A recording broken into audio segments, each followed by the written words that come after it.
Second part of chapter first.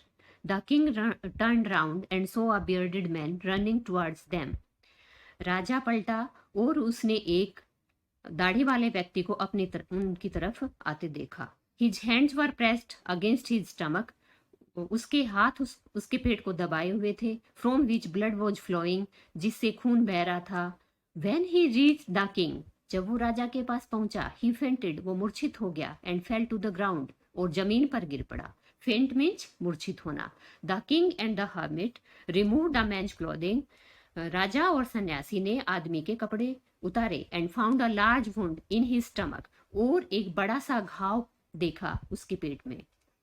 The king washed and covered it with his handkerchief. राजा ने इसे धोया और अपने रुमाल से ढका. But the blood would not stop flowing, परंतु खून बहने से रुका नहीं. The king redressed the wound until at last the bleeding stopped.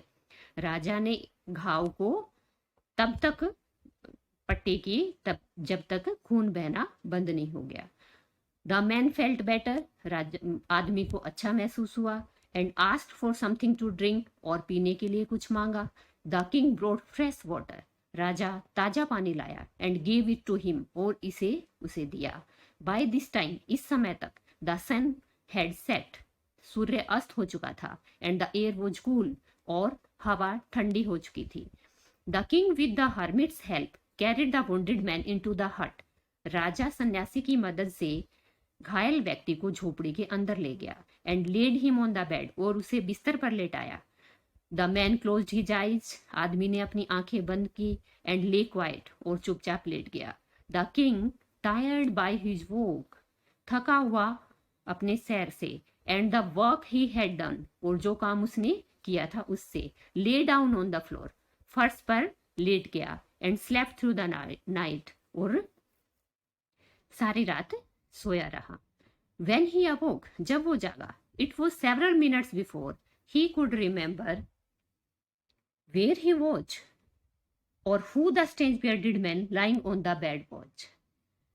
जब वो जागा, उसे कई मिनट लगे ये याद करने में कि वो कहाँ था, और जो दाढ़ी वाला व्यक्ति लेटा हुआ था बेड पर, वो कौन था. स्ट्रेंज, अजनबी. बियर्डेड, दाढ़ी वाला. फॉरगिव मी, मुझे माफ कर दो. Said the bearded man in a week voice. दाढ़ी वाले व्यक्ति ने कमजोर आवाज में कहा. कमजोर आवाज में क्यों? क्योंकि वो बीमार था. When he saw that the king was awake, जब उसने देखा कि राजा जागा हुआ था. I do not know you, मैं तुम्हें नहीं जानता. And have nothing to forgive you for, और कुछ नहीं है माफ करने के लिए मेरे पास. सेड द किंग, राजा ने कहा. You do not know me, तुम मुझे नहीं जानते. बट आई नो यू, परंतु मैं जानता हूं तुम्हें. I am that enemy of yours, मैं तुम्हारा शत्रु हूं. हु स्वॉर रिवेंज ऑन यू, जिसने कसम खाई है तुमसे बदला लेने की. स्वॉर मीन्स कसम खाना, और रिवेंज मीन्स बदला लेना.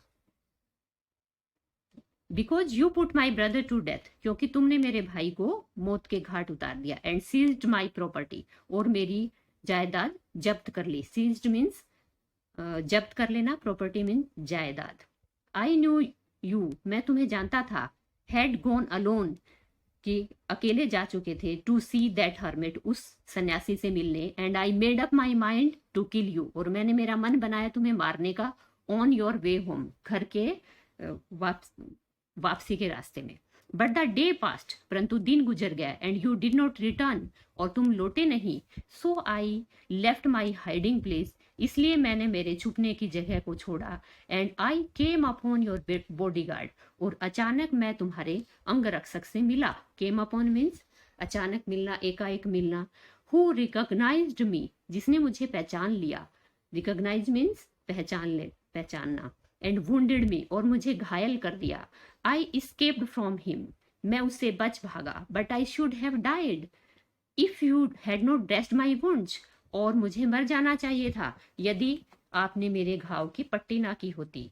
आई विश टू किल यू, मैं आपको मारना चाहता था. And you have saved my life, और आपने मेरा जीवन बचाया. नाउ इफ आई लिव, यदि अब मैं जिंदा रहता हूँ. आई विल सर्व यू, मैं आपकी सेवा करूंगा। सर्व मीन्स सेवा करना। As your most faithful servant, जैसे कि तुम्हारे सबसे वफादार नौकर करेंगे। And will order my sons to do the same, और मेरे बेटों को भी आदेश दूंगा ऐसा ही करने का। फॉरगिव मी, मुझे माफ कर दो। The king was very happy to have made peace with his enemy so easily, और राजा बहुत खुश हुआ इतनी आसानी से शांति बनाने के लिए दुश्मन से। एनमी मीन्स दुश्मन। And to have won him over as a friend, और उसके ऊपर जीत प्राप्त करने के लिए एक मित्र के समान। He not only forgive him, उसने ना केवल उसे माफ कर दिया, but said he would send his servants and his own doctor to look after him, बल्कि उसने कहा कि वो उसके लिए अपने नौकर भेजेगा और अपना डॉक्टर भेजेगा उसकी देखभाल करने के लिए। लुक आफ्टर मीन्स देखभाल करना। And he promise to give back the man his property, और उसने वादा किया उस आदमी को उसकी जायदाद वापिस देने का। लिविंग द वुंडेड मैन, घायल व्यक्ति को छोड़कर, the king went out of the hut, राजा झोपड़ी से बाहर चला गया। And looked round for the hermit, और सन्यासी को खोजा चारों ओर। लुक्ड फॉर खोजा। Before going away he wished once more to get answers to his questions, जाने से पहले एक बार और उसने कामना की अपने प्रश्नों का उत्तर जानने की। The hermit was on his knees sowing seeds in the beds, सन्यासी अपने घुटनों के बल बीज बोने के लिए क्यारी में था। That had been dug the day before, जो क्यारियां उसने एक दिन पहले खोदी थी। The king went up to the hermit, राजा सन्यासी के पास गया। एंड सेड, और कहा, फॉर द लास्ट टाइम, अंतिम बार, I beg you to answer my question wise man, बुद्धिमान व्यक्ति, मैं मेरे प्रश्नों के उत्तर के लिए तुमसे याचना करता हूं। You have already been answered, तुम्हें पहले ही उत्तर मिल गया है। Said the hermit, still bending down to the ground, सन्यासी ने अभी भी जमीन पर झुके हुए ही कहा। And looking up at the king as he stood before him, और राजा की तरफ ऊपर देखा क्योंकि वो उसके सामने खड़ा हुआ था। How have I been answered, कैसे जवाब दे दिया गया है मुझे, कैसे मिल गया मुझे उत्तर। वट डू यू मीन, क्या मतलब है आपका। डू यू नॉट सी, क्या तुम्हें नहीं पता। रिप्लाइड द हर्मिट, सन्यासी ने जवाब दिया। If you had not pitted my weakness yesterday, यदि तुमने कल मेरी कमजोरी पे दया ना की होती।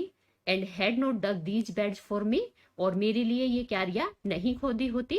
You would have gone away, तुम जा चुके होते। Then that man would have attacked you, तब वह आदमी तुम पे हमला करता। And you would have wished you had stayed with me, और तुमने कामना की थी तब मेरे साथ रुकने की। So the most important time was, इसलिए सबसे जरूरी समय था। When you were digging the beds, जब तुम क्यारियां खोद रहे थे। And I was the most important man, और मैं सबसे महत्वपूर्ण व्यक्ति था। And to do me good, और मेरे लिए अच्छा करना, मेरी भलाई करना, was your most important business, तुम्हारा सबसे महत्वपूर्ण काम था।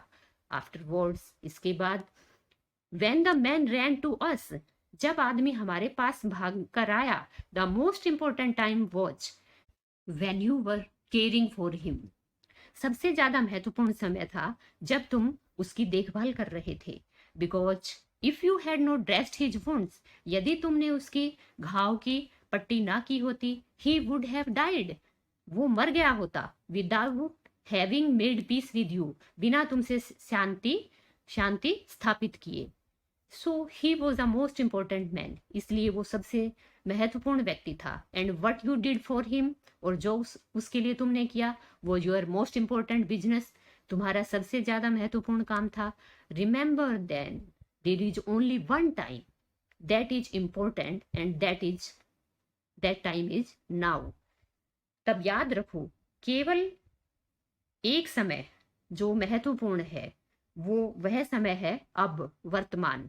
It is the most important time, ये सबसे ज्यादा महत्वपूर्ण समय होता है। Because it is the only time we have any power to act, क्योंकि केवल यही समय होता है जब हम कोई काम कर सकते हैं। The most necessary person is the person you are with at a particular movement.